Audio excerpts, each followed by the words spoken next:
महाराष्ट्र की सियासत ने आज एक बार फिर 360 डिग्री की करवट ली है। शरद पवार के भतीजे एक बार फिर बीजेपी में शामिल हो गए हैं। अजित पवार ने राज्यपाल के सामने डिप्टी सीएम की शपथ ली। एक नजर में ये बीजेपी की जीत लगती है, मगर महाराष्ट्र का पूरा सियासी घटनाक्रम कई सवाल उठा रहा है। सवाल ये कि क्या ये बीजेपी की जीत और शरद पवार की हार है, या फिर ये पूरा पॉलिटिकल ड्रामा शरद पवार की स्क्रिप्ट का हिस्सा है।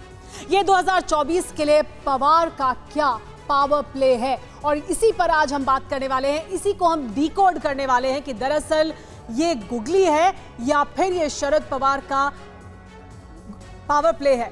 इस वक्त बड़ी खबर आ रही है, महाराष्ट्र में बिखर गई है एनसीपी। ये बड़ी जानकारी आज निकलकर सामने आई तब जब अजित पवार ने डिप्टी सीएम की शपथ ले ली। पार्टी के 54 में से 40 विधायकों के समर्थन का दावा कर रहे हैं अजित पवार। शरद पवार के करीबी प्रफुल्ल पटेल भी अजित पवार के साथ शामिल हैं, उन्होंने भी शपथ ली है। वो साथ में मौजूद थे।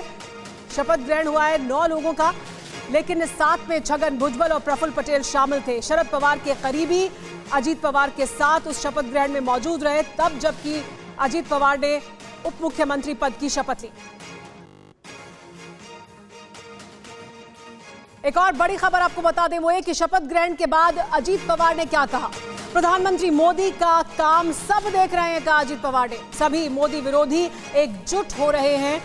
आज देश में मजबूत नेतृत्व की जरूरत है और प्रधानमंत्री नरेंद्र मोदी वो मजबूत नेतृत्व दे रहे हैं। राज्य के हालात को देखते हुए फैसला लिया है, ये बड़ा फैसला था, कहा अजित पवार ने। उन्होंने तो यहां तक कह दिया कि 1984 के बाद देश में कोई ऐसा नेता नहीं हुआ जो पूरे देश को एक साथ रख सके, और प्रधानमंत्री नरेंद्र मोदी वो नेता है।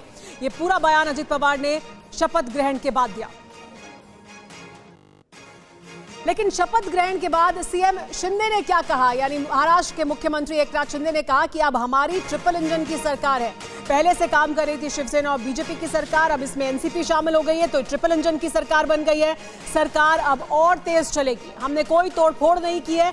इन आरोपों, ये जब आरोप लग रहे हैं कि एनसीपी में भी क्या तोड़फोड़ की गई है, शिंदे ने कहा कि कोई तोड़फोड़ नहीं की गई है, अभी तो ये शुरुआत भर है। ये कहना था महाराष्ट्र के मुख्यमंत्री एकनाथ शिंदे का।